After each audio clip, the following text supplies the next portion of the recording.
Good morning বন্ধুরা, কেমন আছো সবাই? আশা করছি সবাই খুব ভালো আছো আর সুস্থ আছো। তো আজকের হচ্ছে একটা বর্ষা মুখর দিন, মানে যেটা বলতে গেলে প্রপার বর্ষাকাল হচ্ছে আজকে। সকাল থেকে আকাশটা পুরো মেঘ করে আছে আর ঝিরঝির করে সারাদিন বৃষ্টি হচ্ছে। তো এই বর্ষা দিনে বাঙালিদের সব থেকে মানে খেতে ভালো লাগে, বিভিন্ন আইটেম রান্না করে খেতে ভালো লাগে। তো আজকেরও সেরকম তোমাদের দাদাভাই অনেক কিছু বাজার করে নিয়ে এসছে। আজকে নিয়ে এসছে ইলিশ মাছ, চিকেন, তারপরে আমার মা গ্রাম থেকে নিয়ে এসছে কচু পাতা। তো আজকে একটু মজাদার রেসিপি বানানো হবে। অনেকেই অনেক দিন ধরে বলছিলে যে বৌদি ভাই বা দিদি ভাই কিছু রান্নার রেসিপি আমাদের সঙ্গে শেয়ার করো। তো সেই জন্য ভাবলাম যে আজকে তোমাদের সঙ্গে কিছু রান্নার রেসিপি শেয়ার করব। আর সেই দুরকম আইটেম তোমাদের দেখাবো।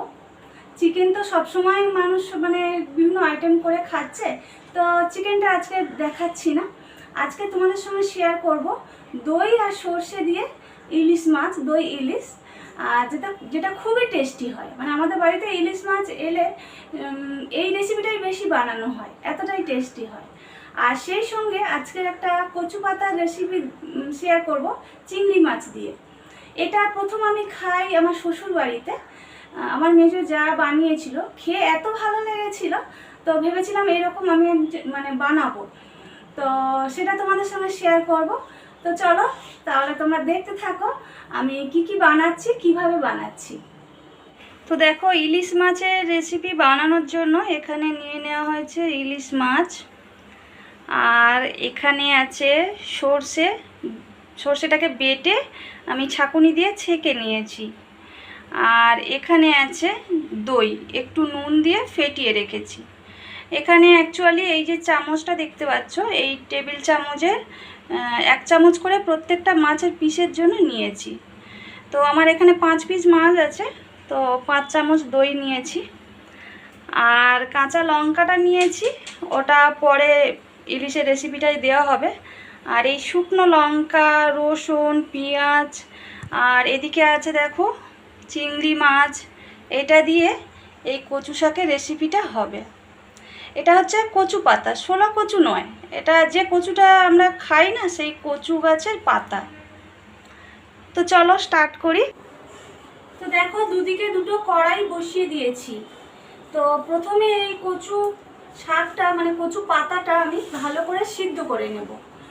তো ওই জন্য কড়াইতে জল দিয়ে আর কচু পাতাগুলো কড়ার মধ্যে দিয়ে দিচ্ছি, দিয়ে একদিকে সিদ্ধ হোক আর আমি অন্যদিকে ইলিশ মাছের রেসিপিটা বানাই আর সেটা তোমাদের সঙ্গে শেয়ার করছি। চলো।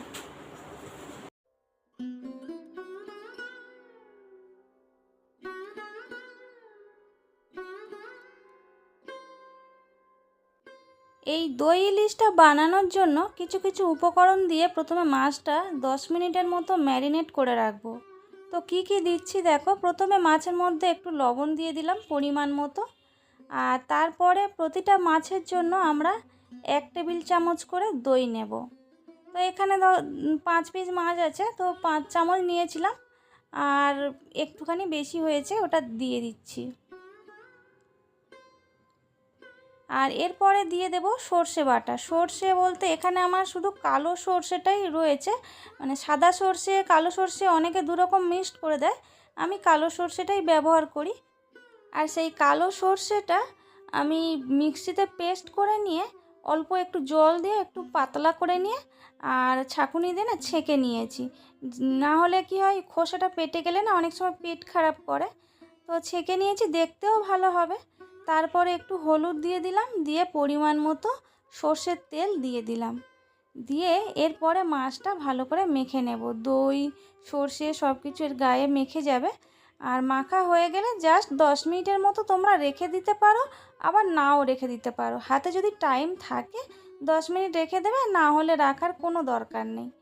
তো মোটামুটি মাছটা আমার মাখানো হয়ে গেছে।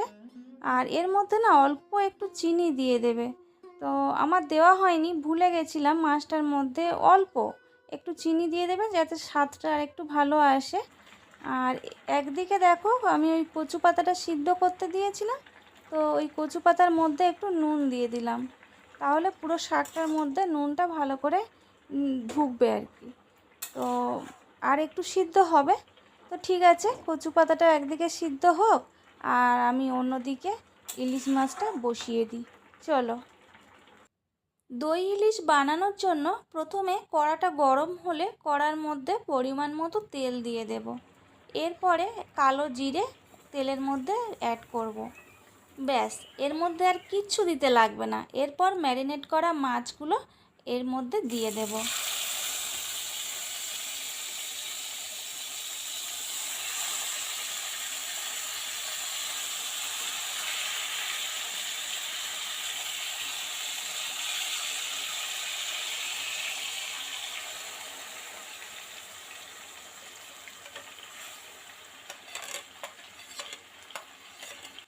মাছগুলো দেওয়ার সময় একটু সাবধানে দেবে সবাই, মানে তেলের উপরে তো জলটা পড়লে একটু ছিটকায়, সেই বুঝে আস্তে আস্তে করে মাছগুলো দেবে। আর এদিকে দেখো আমার কচু শাক সিদ্ধ হয়ে গেছে, তো এটা নামিয়ে নিলাম এবারে। আর এইভাবে ঝুড়ির মধ্যে শাকটা কিছুক্ষণ রেখে দেব যাতে জলটা ঝরে যায়। জল থাকলে এই রেসিপিটা ভালো হবে না। তো দেখো এই যে শাকটা আমি জল ঝরাতে দিয়ে দিয়েছি, এতে একটুও জল থাকলে হবে না, একদম জলটা চেপে এটাকে বের করে দিতে হবে। তো মোটামুটি জল ঝরাতে দিয়েছিলাম, তো এখন আর জল ঝরছে না, পরে একটু দেখে নেব জল আছে কিনা। আর ওইদিকে আমি চিংড়ি মাছটা ভেজে নিই চলো। আর ইলিশ মাছটা ততক্ষণ আস্তে করে দেওয়া আছে, খানিকটা পরে আমি ওটাকে উল্টে দেবো। মাছটা যখন উল্টাবো তখন দেখিয়ে দেবো। তো চলো। এদিকে চিংড়ি মাছটা আমি ভেজে নিচ্ছি। আর এই রেসিপিটা এত ভালো হয় না, তোমরা একবার ট্রাই করে দেখো, সত্যি ভালো লাগবে। আর এদিকে দেখো ইলিশ মাছটা আমি একটু উল্টে দিচ্ছি, মানে যেদিকটা করে ছিল উল্টো দিকে আবার উল্টে দিচ্ছি মাছটা, যাতে ভালোভাবে এটা সিদ্ধ হয়ে যায়।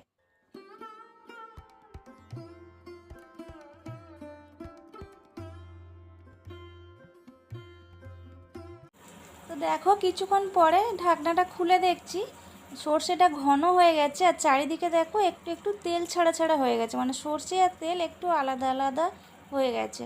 তো এমন অবস্থায় কিন্তু এবারে অ্যাড করতে হবে অল্প করে একটু জল। তো এর আগে অ্যাড করলে হবে না জলটা, যখন দেখবে সর্ষে আর তেল ধারে ধারে একটু ছাড়া ছাড়া হয়ে গেছে তখন খানিকটা অল্প করে জল অ্যাড করতে হবে। আর এরপরে অ্যাড করতে হবে কাঁচা লঙ্কা, এটা কিন্তু দিতেই হবে, না হলে এই দই ইলিশের যে সুন্দর যে ফ্লেভার সেটা অত ভালো আসবে না। তো এর মধ্যে কয়েকটা কাঁচা লঙ্কা দিয়ে দিলাম, দিয়ে ঢাকা দিয়ে দিলাম। আর এদিকে দেখো আমার চিংড়িটা ভাজা হয়ে গেছে, তুলে নিচ্ছি। নিয়ে এর সঙ্গে আমি শুকনো লঙ্কা কটা ভেজে নেব। ওই আমরা যে আলু সিদ্ধ করে যে অনেক সময় হয় না ভাজা পেঁয়াজ বা ভাজা লঙ্কা দিয়ে মাখি, তো ওই রকম লঙ্কাটা ভেজে নিয়ে গুঁড়ো করে নেব। আর এদিকে দেখো কড়াতে তেল দিয়ে যেমন ডাল সাঁতলায় ওই রকমভাবে পেঁয়াজ দিয়েছি, আবার শুকনো লঙ্কা দিয়েছি। তো ফোড়ন দেব না, এমনি পেঁয়াজ আর শুকনো লঙ্কা ওখানে ভাজছি। আর এখানে দেখো খানিকটা জল অল্প অল্প আছে বলে আমি বাটি দিয়ে এই শাকটা একটু চেপে নিচ্ছি, তাহলে অল্প একটু জল যা ছিল সমস্তটা বের হয়ে গেছে।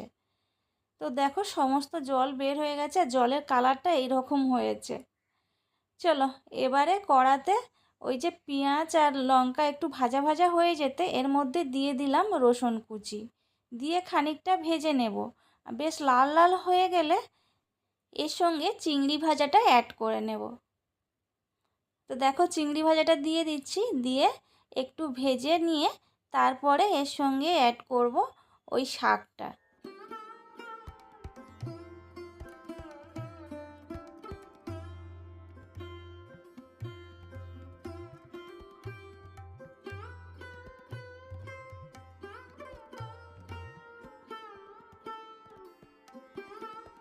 এই শাকটা মাঝে মধ্যেই নেড়ে দেব, আর যতক্ষণ না এর থেকে জল পুরোপুরি শুকনো হয়ে শাকটা কালচে কালার আসছে ততক্ষণ কিন্তু এই শাক ভাজাটা হতে থাকবে। তো দেখো শাক ভাজার সঙ্গে অল্প একটু নুন অ্যাড করে দিলাম, দিয়ে এটা নাড়তে থাকি মাঝে মধ্যে। আর আমি ওইদিকে দেখে আসি আমার ইলিশ মাছটা কত দূর হয়েছে। তো চলো, এই দেখো ইলিশ মাছটায় যে জল দিয়েছিলাম, তো এখনও কিন্তু খানিকটা জল ভাব আছে। তো মাছটা আমি আরও একবার উল্টে দেব।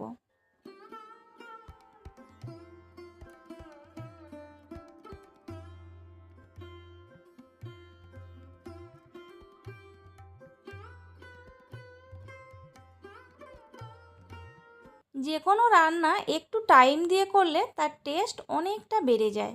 তো দেখো আমার ইলিশ মাছটা হয়ে গেছে আর গ্রেভিটা কেমন ঘন ঘন হয়ে গেছে। তো এই অবস্থায় এবারে আমি এটা নামিয়ে নেব। তো চলো,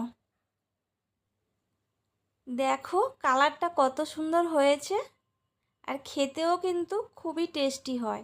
সেই জন্য তো আমাদের বাড়িতে ইলিশ মাছ এলেই এই রেসিপিটা হবেই হবে। তো বন্ধুরা, তোমরাও এই রকমভাবে রেসিপিটা বানিয়ে দেখো, সত্যি বলছি খুব ভালো লাগবে। তো বন্ধুরা, আমার তো দই ইলিশ রেসিপিটা কমপ্লিট হয়ে গেল। এরপরে চলে এসেছি ওই শাকের রেসিপিটায়। তো শাকটা দেখো অনেকটা শুকনো শুকনো হয়ে গেছে। এরপরে ওই যে লঙ্কাটা ভেজে গুঁড়ো করে রেখেছিলাম, সেই লঙ্কা ভাজাটা এর সঙ্গে অ্যাড করে দিলাম, দিয়ে আরও কিছুক্ষণ আমি নাড়াচাড়া করতে থাকবো। আর বন্ধুরা, তোমাদের আরেকটা কথা বলে দিই, এই যে কচুর পাতা বা শোলা কচু বা কচুর লতি যাই রেসিপি করো না কেন, অনেক সময় এটা খেলে না গলা কুটকুট করে। তো সেই জন্য আমরা কি করব, রান্নার শেষের দিকে খানিকটা লেবুর রস অল্প করে এর সঙ্গে অ্যাড করে দেব। তাহলে কি হবে, খাওয়ার সময় আর কোনো ভয় থাকবে না।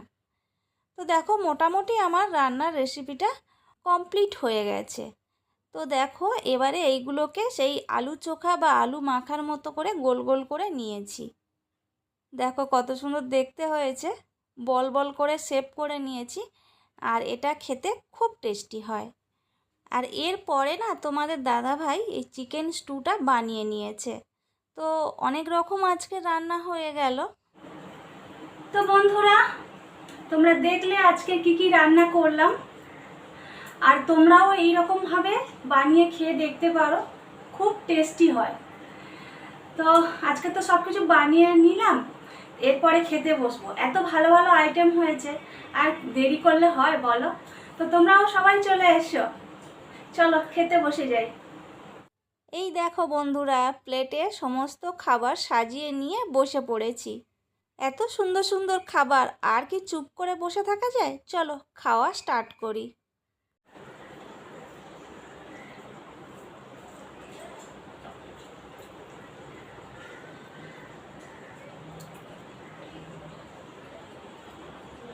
দারুণ হয়েছে কচু শাকটা। তো তোমরা এরকম কচু পাতা চিংড়ি মাছ ভেজে এইভাবে রেসিপিটা বানাবে, অর্ধেক ভাত এটা দিয়ে খাওয়া হয়ে যাবে। তোমরা একবার নিশ্চয়ই ট্রাই করবে। হ্যাঁ, তো আজকের ব্লগটা এখানে শেষ করছি। তোমাদের কেমন লাগলো আজকের রেসিপিগুলো অবশ্যই কমেন্ট করে জানিও। যদি ভালো লাগে রেসিপিটা তাহলে লাইক করে দিও, শেয়ার করে দিও, আর চ্যানেলটা সাবস্ক্রাইব করে দিও। আর যে সমস্ত বন্ধুরা অলরেডি সাবস্ক্রাইব করে দিয়েছো, তোমাদের জানাই অসংখ্য ধন্যবাদ। এভাবে পাশে থেকো। তো আজকের এই পর্যন্ত। সবাই খুব ভালো থেকো, সুস্থ থেকো, আর সবসময় হাসি খুশি থেকো। টাটা।